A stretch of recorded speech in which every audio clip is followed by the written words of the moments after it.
시편 139편 13절로부터 14절까지의 말씀을 다 같이 봉독하시겠습니다.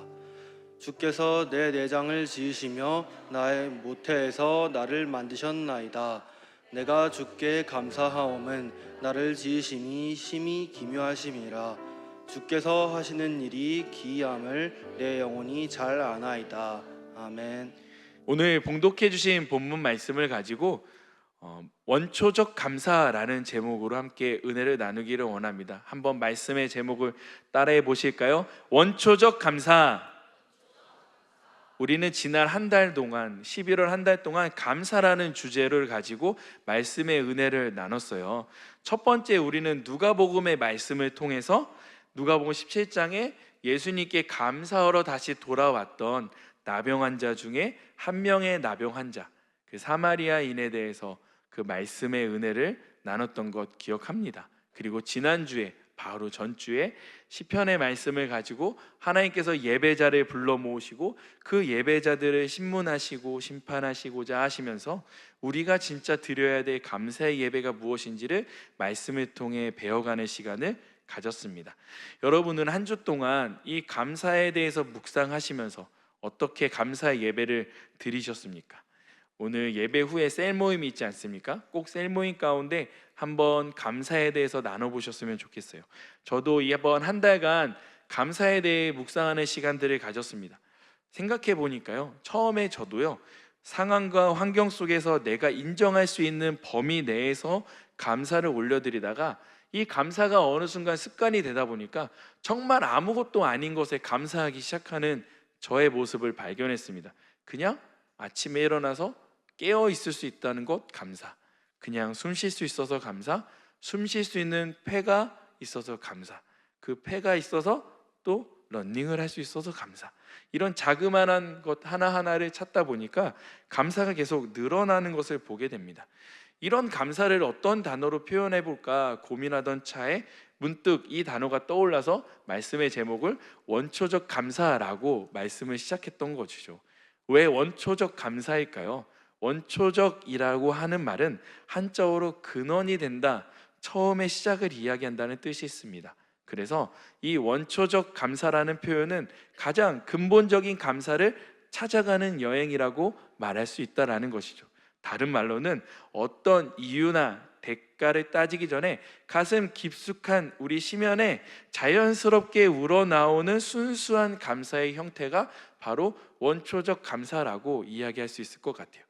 우리가 보통 감사의 진행 패턴을 보았을 때 처음에는 원초적 감사로 시작했다가도 어느새 내가 남에게 자랑할 수 있을 것만한 것들을 가지고 조건과 상황 그리고 어떠한 성취했던 것으로 감사가 흘러가는 것을 보게 되어집니다. 물론 이런 의식의 흐름 속에 이루어지는 감사의 패턴이 나쁘다고 말씀드리는 것은 아닙니다. 감사라고 하는 건요, 습관적으로 말하며 고백하는 것이 굉장히 좋습니다. 그러나 여기서 우리가 계속되는 상황적 감사로만 이어지다면요, 어떤 결과가 초래되어지냐면 결국 내 안에 쌓여지는 교만으로 인하여 다른 사람들을 불편하게 할 때가 있다라는 거죠. 반면에 상황적 감사를 올려드릴 만한 내용이 없는 지체들의 경우에는 마음의 자존감들이 계속 깎아먹는 거예요. 그 순간들이 찾아오는 거죠. 무엇이 되었든 나에게 주어진 한계와 내가 이루어낸 성취, 내가 받았던 것들로 인한 상황적 감사는 한계가 찾아온다는 거예요. 무엇이 되었든 우리에게 주어진 결과와 상황으로 인한 감사는 그 끝이 결국 교만으로 이어지는 것을 보게 됩니다.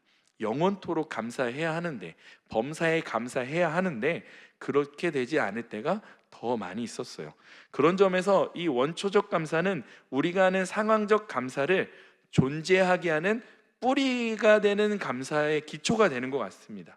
원초적 감사 위에 모든 감사가 세워져야 흔들리지 않는 감사로 나아갈 수 있는 것 같습니다. 성경을 찾아보다가요, 이런 원초적 감사에 대해서 표현된 성경을 찾아봤어요. 과연 어떤 말씀이 있을까 찾던 중에 시편 139편을 보게 되었어요. 139편 1절은 이렇게 설명합니다. 우리 함께 읽어볼까요? 시작. 야훼여 주께서 나를 살펴보셨으므로 나를 아시나이다. 이 말씀을 보면 살펴보셨다라고 하는 이 표현이 마치 실험실에 흰 가운을 입은 연구원들이 어느 물질 하나를 세세하게 보기 위해 현미경으로 그 물질들을 자세히 보는 것을 의미합니다. 그리고 또한 이 시인을 하나님께서 알다라고 하는 표현인 히브리어 야다라는 표현은 그저 우리가 정보적인 검색을 통해 아는 것을 의미하지 아니하고 부부가 결혼해서 남녀가 서로 알아갈 만큼 깊은 사랑의 교제 가운데 알아가는 것을 의미합니다. 그럼 이 시편 1편의 말씀 속에서 시인을 알고 있는 하나님은 시인을 더 자세히 알고 계신 분, 시인보다 시인을 더 잘 알고 계신 분이 하나님임을 고백하고 있다라는 것이죠. 이 부분을 세번역 성경으로 읽어보면 조금 더 깊이 알아갈 수 있는데요, 세번역으로 되어진 말씀을 한번 더 읽어보겠습니다. 함께 읽습니다. 시작. 주님께서 나를 샅샅이 살펴보셨으니 나를 환히 알고 계십니다. 창조주 하나님께서 여기 계신 저와 여러분을 샅샅이 살펴보시고 훤히 알고 계신다. 즉, 내 존재의 시작, 과정, 그리고 내가 태어난 이유, 그리고 나의 끝날이 어떻게 될 때까지 아시는 그분께 나아가고 있다라는 것이죠. 그렇게 시편 139편은 원초적 감사에 시작하는 패턴을 보여주고 있습니다. 그럼 이 원초적 감사라고 하는 것은 무엇으로 시작해야 될까요? 원초적 감사의 그 첫 번째는 살아있음에 감사하는 것입니다. 한번 따라해 볼까요? 살아있음에 감사하는 것입니다. 여러분, 지금 우리가 숨을 쉬고 살아서 만나서 예배하고 있는 이것이 너무나도 당연하게 다가오죠. 이것들이 기적으로 생각되지 않습니다. 왜 그럴까요? 보통 우린 토요일 저녁이면 씻고 잠을 자고, 마찬가지로 주일 아침이면 눈 부비고 일어나 옷을 입고 교회로 오는 것이 너무나도 일상으로 느껴졌어요. 마치 우리가 밥을 먹고 옷을 입고 하는 모든 행동들이 내 스스로를 컨트롤할 수 있다고 생각합니다. 그러나 사실 한번 생각해 보면 나의 태어나고 그리고 그 끝을 향하는 모든 과정들이 내가 스스로 컨트롤해서 이 땅에 태어난 사람은 아니라는 거예요. 우리는 모두 기적적인 생명의 시작으로 이 땅에 나오게 되었다는 거죠. 이 모든 것이 사실은 하나님께서 개입하셨기에 이루어질 수 있었다는 거예요. 성경은 이렇게 13절로 고백합니다. 우리 13절의 말씀을 함께 봉독해 볼까요? 시작. 주께서 내 내장을 지으시며 나의 모태에서 나를 만드셨나이다. 시인의 고백을 통해 우리는 하나님의 창조로 인해 우리가 지어졌음을 발견하게 되는 거예요. 여러분, 임신해 보셨어요? 네, 임신하신 분이 한 분밖에 안 계시잖아요. 근데 우리가 임신한 엄마는요, 보통 10개월의 시간 동안 아이를 뱃속에 두고 그냥 살아갑니다. 근데 처음 임신한 상태로 병원에 가서 초음파를 찍어보면 아이는 뱃속에서 보이지가 않아요. 그저 아기집이라고 하는 조그만한 것이 자궁 내부에 붙어 있을 뿐이죠. 그런데 3개월이 지나면 아이가 이 손가락만큼 자그마하게 보이기 시작해요. 이렇게 표현하기 좀 그렇지만 약간 올챙이 같이 보여요. 근데 6개월이 지나면 성별을 알아볼 수 있도록 아이가 손가락도 생기고 심장 소리도 더 쿵쾅쿵쾅 더 잘 뛰게 되는 거죠. 그리고 마지막 산딸이 다가오면 뱃속에서 아이가 움직이는데요, 그 초음파를 보면 아이가 웃고 있을 때도 있어요. 양수 속에서 안전히 거하다가 10개월 후에 아이가 탄생하게 되는 거죠. 그럼 아이의 입장에서 봤을 때 엄마가 아이를 자라가게 할 만큼 행동한 것이 있었을까? 어머니는 그저 잘 먹고 잘 자고 평안한 상태를 10개월 동안 유지하는 것밖에 없어요. 그런데 뱃속의 아기는 아기 집에 있었던 조그만 아이가 올챙이만 해졌다가 점점 커가면서 손발이 자라는 것은 정말 시편의 말씀처럼 좀 더 다가오는 거죠. 13절에 이렇게 기록되어져 있습니다. 함께 읽어볼까요? 시작. 주께서 내 내장을 지으시며 나의 모태에서 나를 만드셨나이다. 임신한 엄마는 그저 일상을 지냈을 뿐인데 아이가 마치 누군가의 손에 의해 조물조물 빚어지는 것이라는 거예요. 왜 제가 빚어진다고 표현을 했을까요? 아이가 처음에는 정말 찰흙 덩어리처럼 보이기 때문이에요. 그러다가 시간이 지날수록 이 찰흙 덩어리 같았던 아이의 얼굴에 빚어지고 손가락이 구별되어지고 내장과 심장이 뛰며 점점 세상에 나올 준비를 하고 있는 거죠. 근데 엄마 입장에서는 그 뱃속의 아이를 뭔가 만져주거나 한 것이 전혀 없어요. 그냥 어머니는 그냥 어머니의 삶을 살았을 뿐이에요. 아이는 전능하신 하나님의 손에 의해 빚어지고 만들어지고 있다라는 거예요. 이런 점에서 우리가 하나씩 깨달아야 하는 것은 무엇이냐면, 이 땅에 우리가 우연하게 존재한 사람들이 아니라는 사실이에요. 나를 지으신 하나님께서 오늘 우리에게 한 가지를 가르쳐 주고 계세요. 그것은 살아있음에 감사하라. 그런데 살아있음에 감사해야 하는 것이 요즘 시대처럼 새롭게 다가오는 이유는 무엇일까요? 우리는 모두 살아있는데 말이에요. 실상 우리는요, 내가 컨트롤하지 못하는 나의 인생을 인하여 생명조차 가볍게 여기는 현상이 날로 증가하고 있어요. 우리 다 알고 있잖아요. 10대부터 30대까지의 사망률 1위가 스스로 목숨을 끊는 것. 그리고 이것은 OECD 평균의 2배에 해당하는 수치고 전 세계 1위에 해당하는 수치죠. 심지어 남성이 여성보다 그렇게 죽을 확률이 2.3배가 더 높다고 합니다. 근데 요즘에 통계를 다시 보니까 40대까지도 사망률 1위가 스스로 목숨을 끊는 거래요. 암으로 죽는 사람들보다 스스로 목숨을 끊는 사람이 10대부터 20대, 40대까지 늘어가고 있다는 거예요. 여러분, 하루에 몇 명의 사람이 한국에서 스스로 목숨을 끊는지 아십니까? 41명이 목숨을 끊는다고 합니다. 스스로 생을 마감하는 거죠. 저는 이것이 참 안타까우죠. 여러분도 아십죠?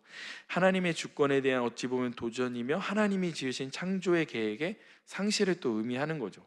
창세기 1장 27절은 이렇게 기록합니다. 하나님이 자기 형상 곧 하나님의 형상대로 사람을 창조하시되 남자와 여자를 창조하시고. 여러분, 지금 나의 상황이 비관적으로 다가오세요?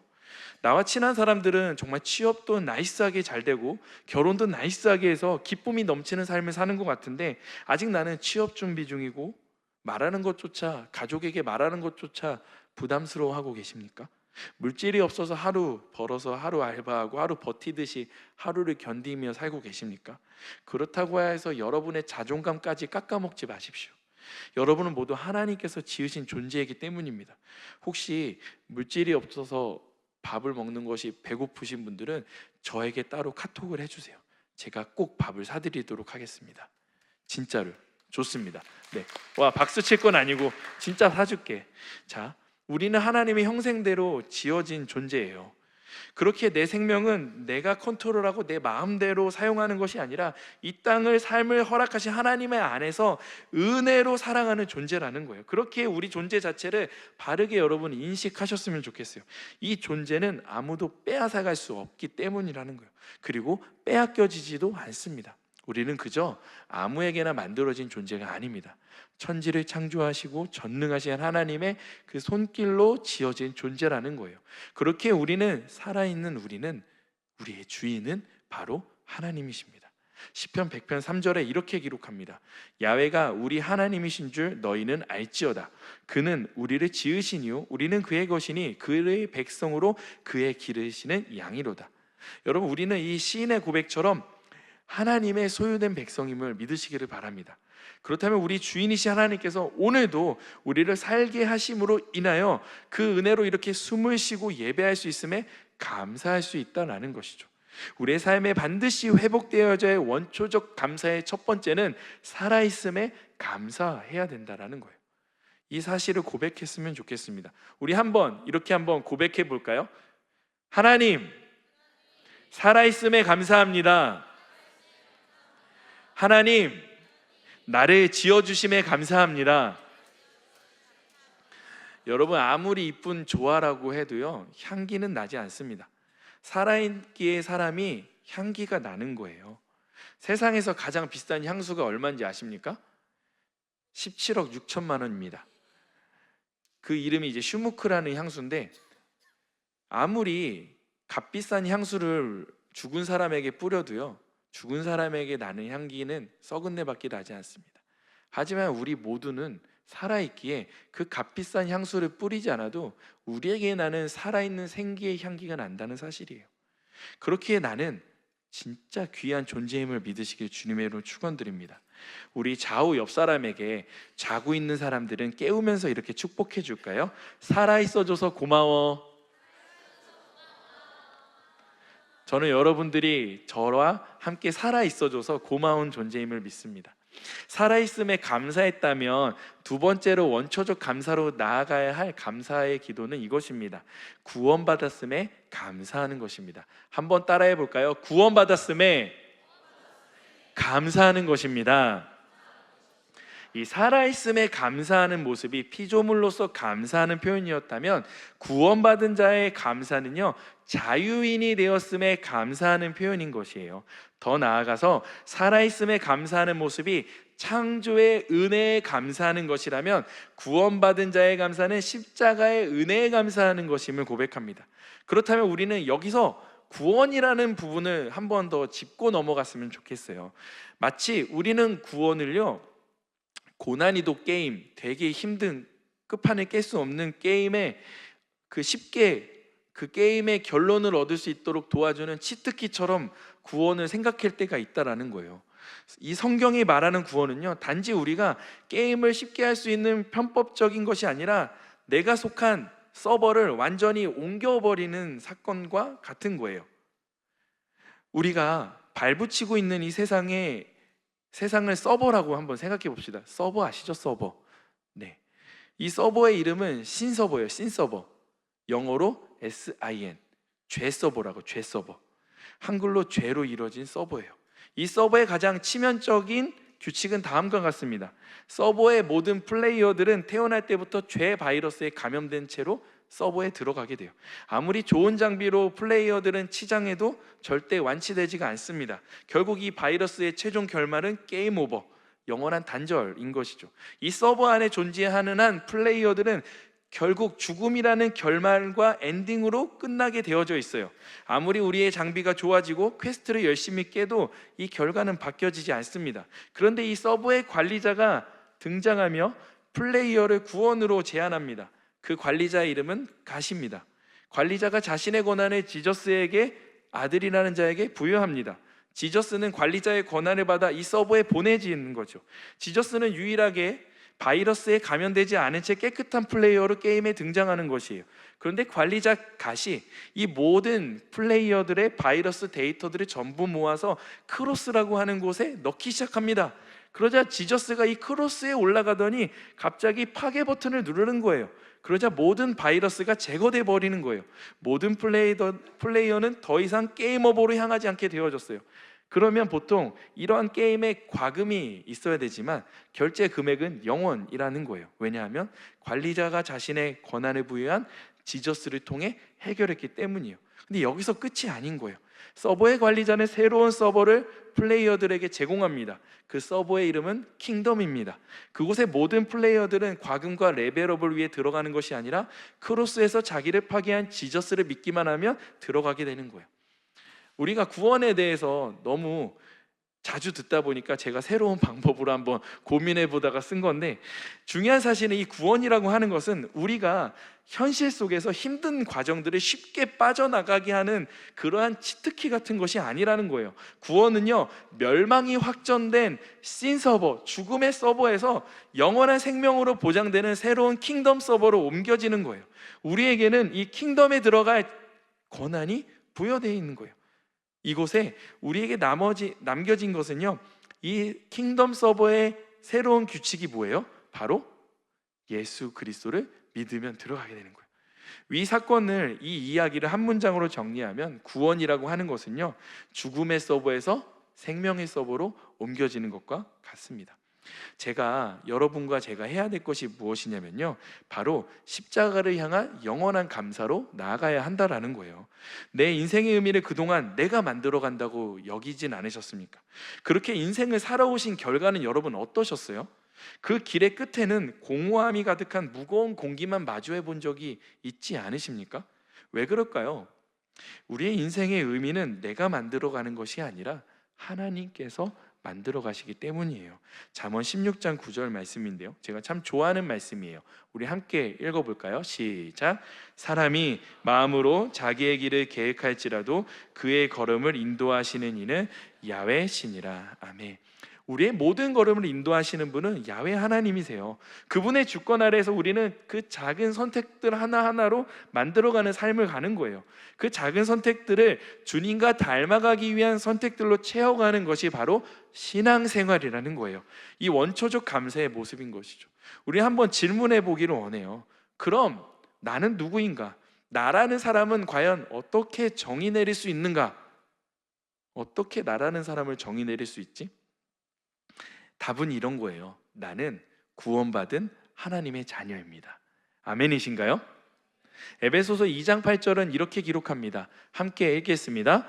너희는 그 은혜에 의하여 믿음으로 말미암아 구원을 받았으니 이것은 너희에게서 난 것이 아니요 하나님의 선물이라.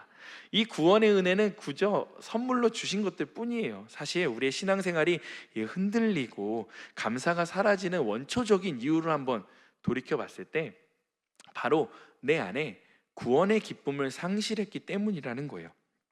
이제는 구원을 받았다는 기쁨이 무엇인지조차 잊어버리고, 그리고 구원에 대해서는 무뎌진 시간 속을 살아가고 있을 때가 많이 있습니다. 왜 그렇죠?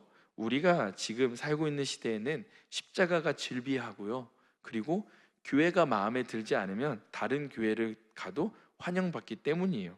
한국 사람 중에서요, 예수 그리스도가 십자가에 못 박힌 분이라는 사람을 모르는 사람은 세상에 아무도 없습니다.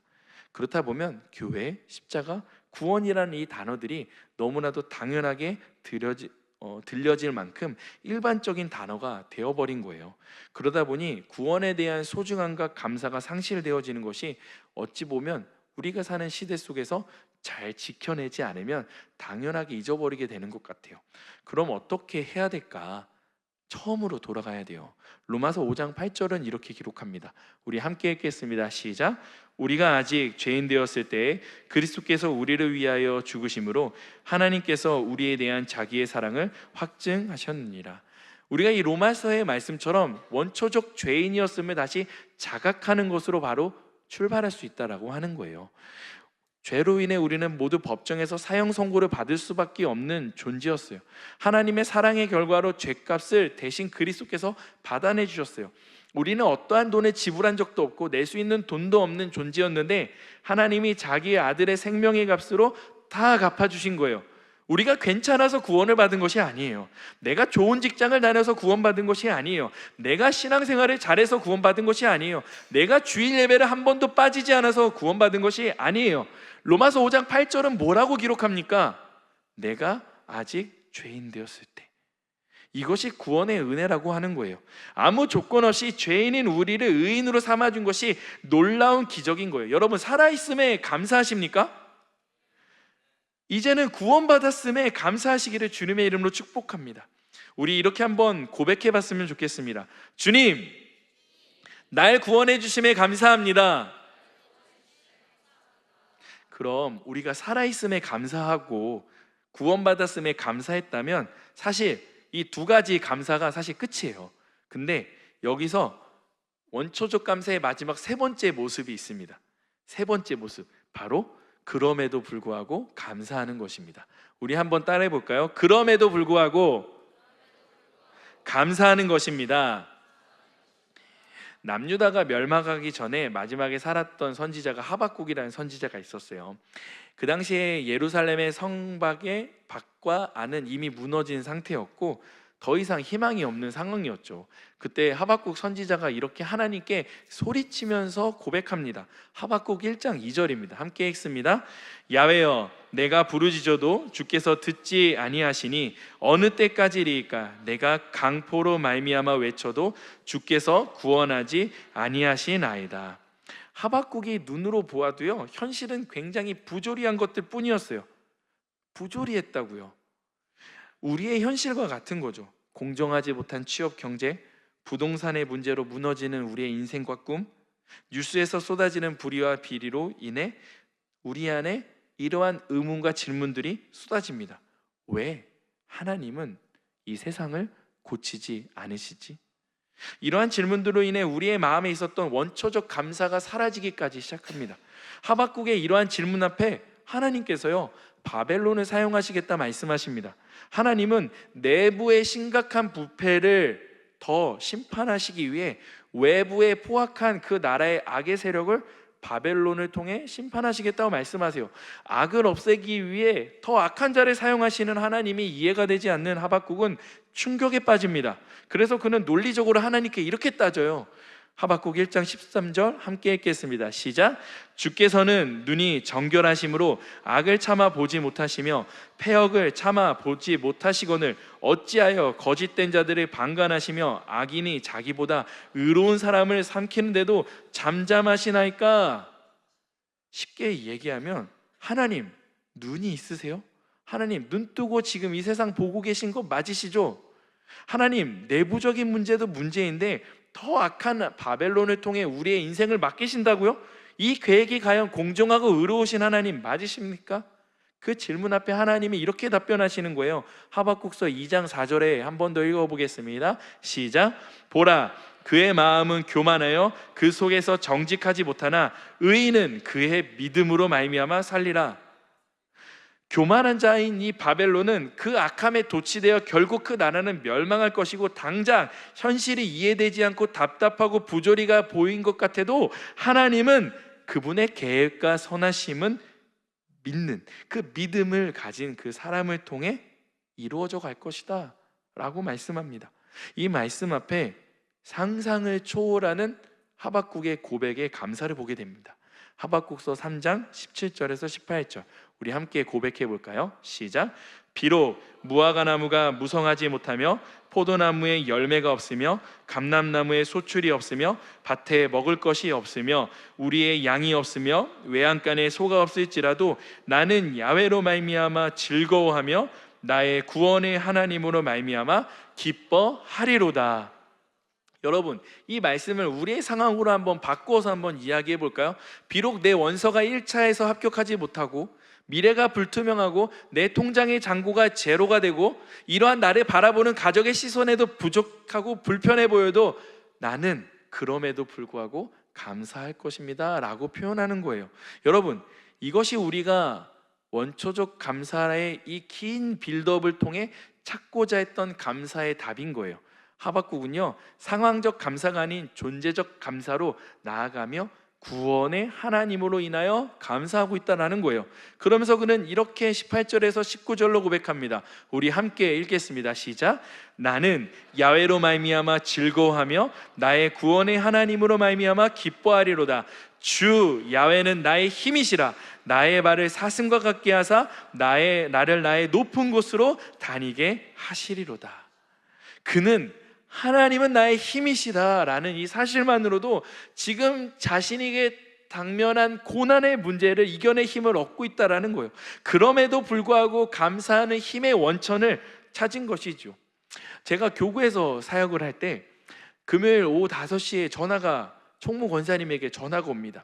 목사님, 우리 지역의 한 집사님 아들이 낙상으로 소천하셨어요. 장례식에 가야 하는데 장례식장이 거제도예요 그러시는 거예요. 갑작스러운 장례 소식으로 인해서 충격받은 교구 성도들과 함께 급하게 카니발에 몸을 싣고 거제도로 갑니다. 여러분 거제도 가보셨어요? 거제도가 여의도에서 거제도까지 안 막히고 가면 5시간 반? 그러니까 총 6시간을 운전해서 갔습니다. 근데 그 유가족 되신 그 집사님은 최근에 집사 직분을 받으신 분이셨어요. 1년 동안 교회에 출석을 잘하시고 새신자였거든요. 그리고 침례를 받으시고 최근에 집사 직분을 받으셨어요. 6시간을 쉬지 않고 달려간 장례식장은요 제가 보았던 장례식 중에 정말 가장 슬펐던 곳이었습니다.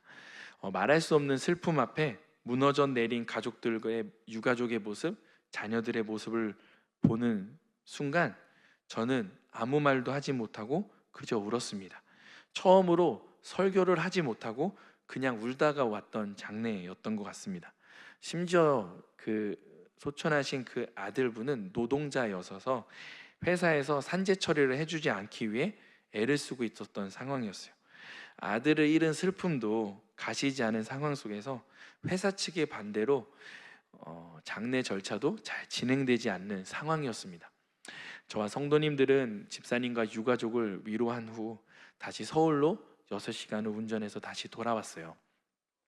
그리고 그 다음 주가 되어서 주일 저녁 예배 때 그 집사님이 대성전에 혼자 앉아 계신 거예요.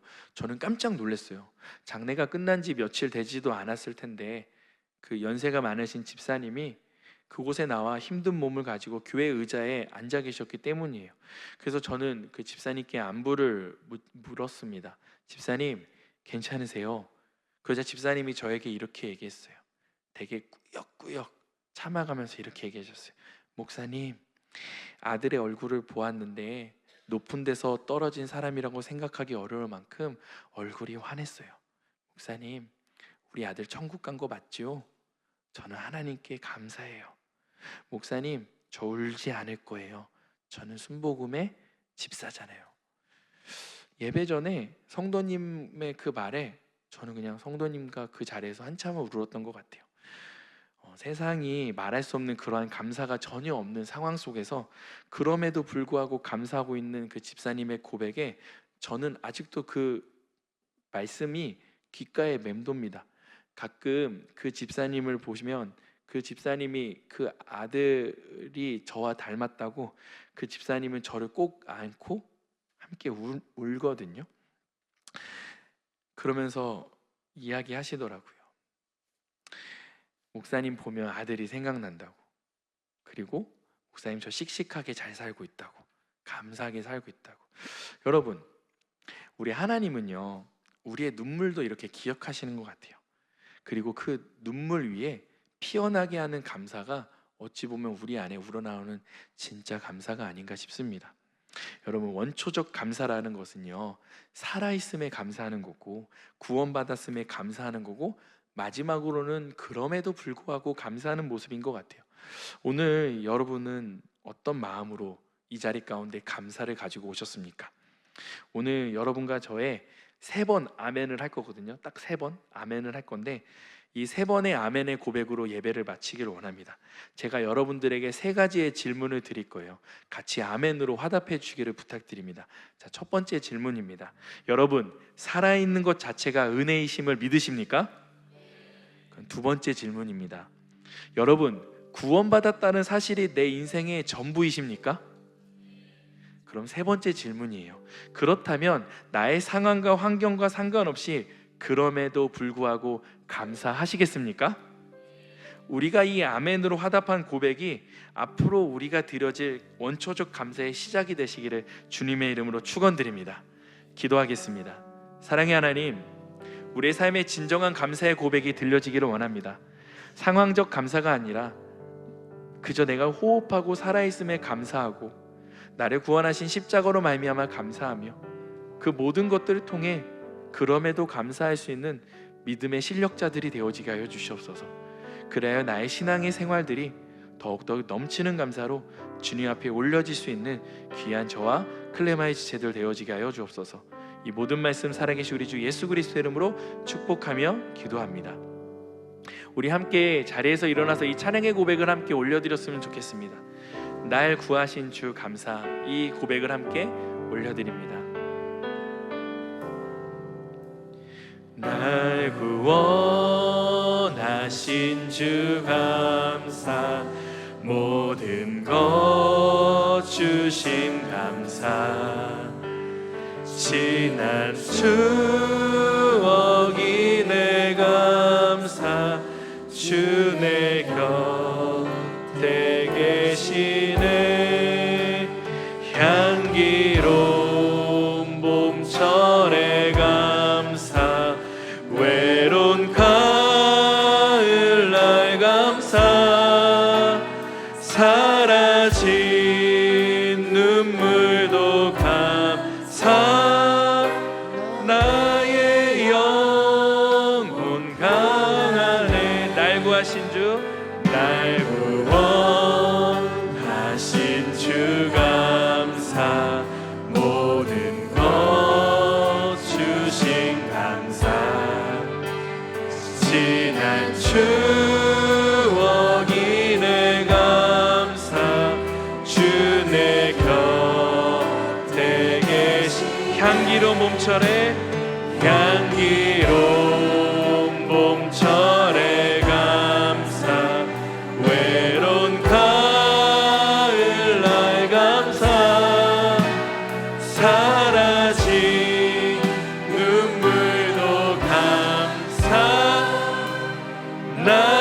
내 영혼 응답하신 기도 감사 응답하신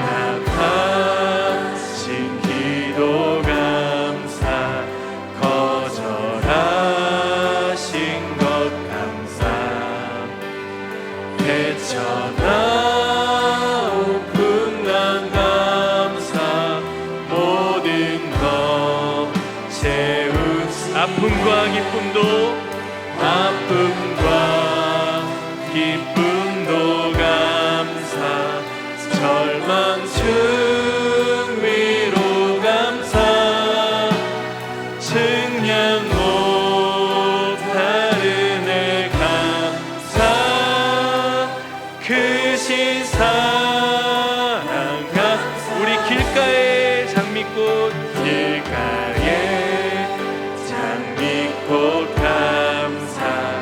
장미꽃 가시 감사